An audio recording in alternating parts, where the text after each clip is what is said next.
Hello everyone, welcome back to our YouTube channel forward studies. I am Shanu Alawat और आज हम बात करने वाले हैं कि केवीएस के कॉमन पार्ट के लिए आपको कौन सी बुक्स को प्रेफर करना है, या फिर आप कह सकते हैं कि अगर आपने एक अपनी तैयारी के बेसिक्स को क्लियर कर लिया है तो आप कौन सी बुक्स को प्रेफर करें। सबसे पहले हम बेसिक्स की बात करेंगे, क्योंकि जो हमारा पेपर है वो 100 मार्क्स में आ रहा है आपका सब्जेक्ट से रिलेटेड, यानी कि लाइब्रेरी साइंस। ठीक है, और जो आपका 80 मार्क्स में है, क्योंकि टोटल जो आपके आ रहे हैं वो 180 क्वेश्चंस आ रहे हैं। ठीक है, 180 क्वेश्चंस आ रहे हैं और 180 मार्क्स का ही आपका पेपर है। ठीक है, एक क्वेश्चन के लिए 1 मार्क है और कोई भी नेगेटिव मार्किंग आपको देखने को नहीं मिलेगी। ठीक है, इसके साथ साथ जो आपका ये हो गया, इसके बारे में हम बाद में बात करेंगे। सबसे पहले बात करते हैं हमारे जो कॉमन पार्ट है, यानी कि जनरल पार्ट जो हमारा है। ठीक है, उसमें हमारा क्या है कि 80 मार्क्स में टोटल आ रहा है। 80 नंबर हमारे कॉमन पार्ट के लिए हैं, जिसमें कि हिंदी जो है, हिंदी फर्स्ट जो पार्ट है हमारा पार्ट 1, ठीक है, पार्ट 1 वो हमारा 30 मार्क्स का है। ठीक है, 30 मार्क्स में हमारे हिंदी और इंग्लिश यानी कि लैंग्वेज प्रोफिशिएंसी आपकी देखी जाएगी।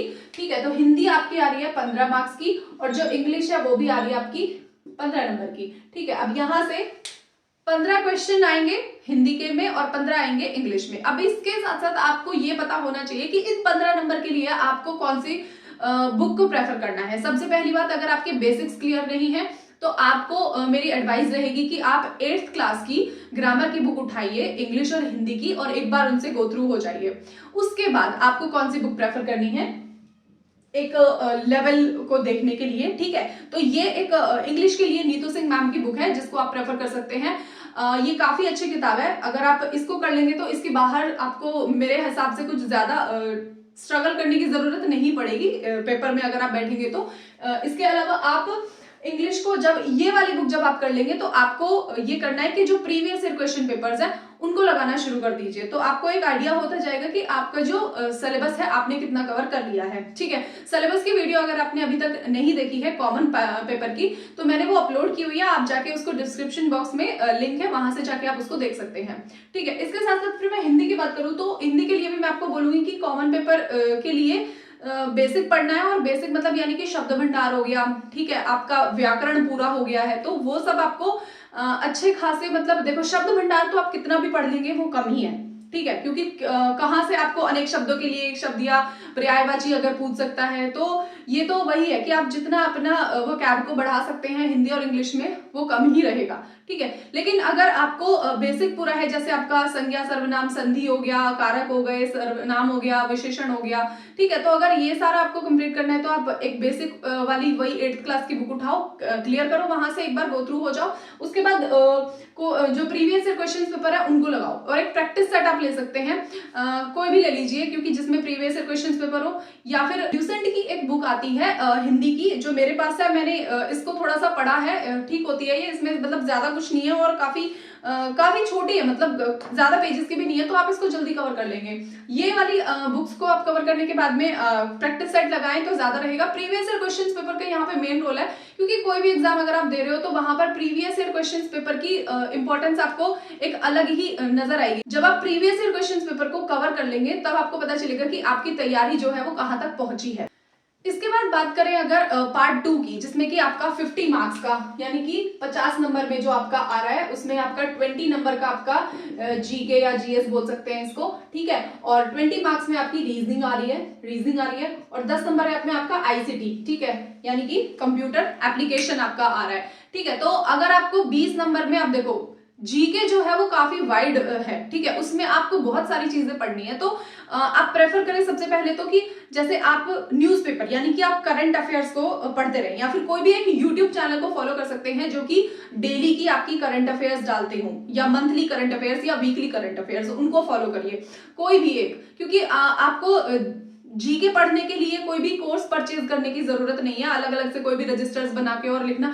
आप अगर आप अपने आप से न्यूज़पेपर पढ़ रहे हैं तो अपना करंट अफेयर खुद ही लिखते जाइए, अपने नोट्स बना लीजिए खुद के। ठीक है, इसके साथ साथ बुक अगर मैं बोलूं जीके के लिए तो एक ल्यूसेंट की बुक आती है, जो कि हमारे पास ये है दिखाने के लिए आपको, आप इसको ले सकते हैं। और इसको एक पढ़ने का एक तरीका क्या है, फॉर एग्जाम्पल आपको कोई भी टॉपिक पढ़ना है, जैसे मान लो अगर मैं इसके इंडेक्स की बात करूं तो इसमें आपको पूरा डिवाइड करके दे रखा है, जैसे एंशियंट इंडिया हो गया आपका, वर्ल्ड हिस्ट्री हो गई, ज्योग्राफी हो गई, ठीक है, पॉलिटी हो गई, उसमें कॉन्स्टिट्यूशन हो गया, इंडियन इकोनॉमी हो गया। तो ये सारा आपको एक पूरा बोल सकते हैं कि पूरी समरी जो आपको जीके के लिए पढ़नी है वो इस बुक में आपको मिल जाएगी, ठीक है। इसके साथ साथ एक ये वाली या फिर आपको जो दिख रही है फोटो जो दिख रही है, आप इस वाली बुक को भी प्रेफर कर सकते हैं, ठीक है। अगर इसी की एक वो आती है क्वेश्चन पेपर की भी आती है, जिसमें कि आपके प्रैक्टिस सेट होते हैं, मतलब क्वेश्चंस होते हैं, आप उसको भी लगा सकते हैं, ठीक है। इसको पढ़ने का एक बेस्ट तरीका ये है, क्योंकि जीके जो है बहुत वाइड है, ठीक है, तो इसको पढ़ने का एक बेस्ट तरीका है, जैसे आपको ज्योग्राफी में से सोलर सिस्टम पढ़ना है। अब सोलर सिस्टम पढ़ने के लिए आपको क्या करना चाहिए कि फॉर एग्जांपल आप यूट्यूब ओपन करो और वहां पे अपना टॉपिक को डाल दो सोलर सिस्टम, ठीक है। अब सोलर सिस्टम के कुछ जो टॉपिक्स है वहां से पढ़े, अपने नोट्स बनाए और फिर उसको पढ़ लिए, फिर एक बार इस बुक से गो थ्रू हो गए और उसके बाद क्वेश्चंस लगाने शुरू करें, ठीक है। तो ये हेल्प करेगा आपको कि उससे पता रहेगा कि मतलब ठीक है हमारी क्या समझ में आया है, हमारे दिमाग में कितना गया है, हमने लिखा जो है वो हमारे दिमाग में कितना है, ठीक है, या सिर्फ वो लिखा ही है। रीजनिंग आपकी 20 मार्क्स की आने वाली है, ठीक है। तो रीजनिंग में आपको क्या पढ़ना है, सारा सिलेबस मैंने आपको ऑलरेडी दे दिया है। क्योंकि देखो केवीएस की ऑफिशियल वेबसाइट पे अभी कोई सिलेबस नहीं है कॉमन पेपर को लेके लाइब्रेरियन के लिए, ठीक है। तो आपको जो अभी तक प्रीवियस ईयर क्वेश्चंस पेपर से जो जो टॉपिक्स आए हैं उनको मैंने कवर करके वो सिलेबस को बनाया है। आई होप कि वो आपको हेल्प करने वाला है, ठीक है। और वैसे भी अगर आप किसी भी एग्जाम की प्रिपरेशन कर रहे हैं, आप सिर्फ केवीएस के लिए तो करेंगे नहीं, DSSB भी आपका साथ में आ रहा है, ठीक है। और DSSB और केवीएस दोनों का एग्जाम साथ साथ में ही आएगा, मार्च लास्ट और मार्च के लास्ट तक आपको DSSB देखने को मिलेगा, या इन मार्च, ठीक है। मतलब मार्च के पहले पहले आपको दोनों एग्जाम्स के बारे में पता चल ही जाएगा कि वो क्या कितना टाइम लेने वाले हैं। मेरे हिसाब से आपको फेब का लास्ट और मार्च के फर्स्ट राउंड में आप तक को पता चल जाएगा कि कब आपका DSSB और केवीएस पेपर लेने वाला है। अब क्योंकि आप DSSB के लिए भी प्रिपेयर कर रहे हैं, तो आपको ये जरूरी है कि आप दोनों की तैयारी को साथ में लेके चलें, ठीक है। जो भी आप रीजनिंग इसके लिए पढ़ रहे हैं वहां पे भी आपकी 20 मार्क्स की रीजनिंग आ रही है, ठीक है, वहां तो नेगेटिव मार्किंग भी है, केवीएस में नेगेटिव मार्किंग नहीं है। तो इस तरह से प्रिपेयर करिए अपनी रीजनिंग को भी कि आपको वहां और यहाँ दोनों पेपर के लिए आपको हेल्प करे, ठीक है। ये नहीं कि बस इसके लिए पढ़ लिया है, कुछ टॉपिक्स इसमें है तो वो आ रहे हैं तो इसके लिए पढ़ लिए, वो एक ही है, पूरा सिलेबस एक ही है तो पढ़ डालिए फटाफट से, ठीक है। तो प्रीवियस ईयर क्वेश्चंस पेपर को सबसे ज्यादा पढ़ना है, जितने भी अभी तक। आप सिर्फ अपने सब्जेक्ट को लेके मत सोचिए, कॉमन पेपर सबका इक्वल होता है, ठीक है, बराबर है सबका कॉमन पेपर। आप कहीं से भी जो भी आपको क्वेश्चंस मिलते हैं प्रीवियस ईयर क्वेश्चन पेपर, उनको लगा डालिए रीजनिंग के, यहाँ से आपकी रीजनिंग 100% हो जाएगी, कवर हो जाएगी पूरी की पूरी। उसके बाद बात करें कंप्यूटर एप्लीकेशन की। कंप्यूटर एप्लीकेशन में आपको पता ही है 10 नंबर का आना है। अगर आप लाइब्रेरी साइंस स्टूडेंट है तो वहां पे तो आप पढ़ेंगे ही, तो अलग से पढ़ने की जरूरत आपको पड़ेगी नहीं, ठीक है। और क्योंकि हम उसी को फोकस करके चल रहे हैं तो वहां पे हमारा वो कवर हो ही जाएगा, ठीक है। फिर भी अगर आपको ऐसे है कि बेसिक्स जो है आपके क्लियर नहीं है, तो 9th की या 10th की बुक उठा लीजिए, वहां से सारा एक बार गो थ्रू हो जाइए, सारा क्वेश्चंस निकल के आ रहे होंगे। प्लस कंप्यूटर के जो क्वेश्चंस होंगे उनको लगाना शुरू करिए, दैट्स इट। आप ज्यादा से ज्यादा प्रैक्टिस सेट लगाइए, ठीक है, अगर आपके बेसिक्स क्लियर हैं तो। अगर बेसिक्स क्लियर नहीं है तो आप इन बुक्स को फॉलो कर सकते हैं। ज्यादा एन नंबर ऑफ बुक्स में घुसने की जरूरत नहीं है। अगर आपके बेसिक क्लियर है तो जस्ट प्रैक्टिस सेट लगाइए, क्योंकि वो ही सबसे ज्यादा हेल्प करने वाला है आपको एग्जाम में।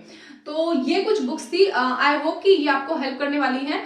इसके अलावा अगर आपको कोई और बुक बेटर लगती है, जैसे मेरे को कोई और बुक बेटर लगती है या किसी और को, वो तो अपने हमारे पढ़ने के ऊपर है कि हमें कौन सी बुक की लैंग्वेज समझ में आती है। वो हर किसी का अपना एक तरीका होता है बुक को पढ़ने का, उसको समझने का, किसको कौन सी लैंग्वेज ज्यादा समझ आती है, तो आप अपने अकॉर्डिंग किसी बुक को प्रेफर कर सकते हैं, ठीक है। So this is for today. और अगर आप अभी तक चैनल पर नए हैं तो चैनल को सब्सक्राइब कर दीजिए, वीडियो को लाइक कर दीजिए, और ऐसी ही और अपडेट से जुड़े रहने के लिए हमारे साथ बने रहिए। So stay tuned for more videos and thank you.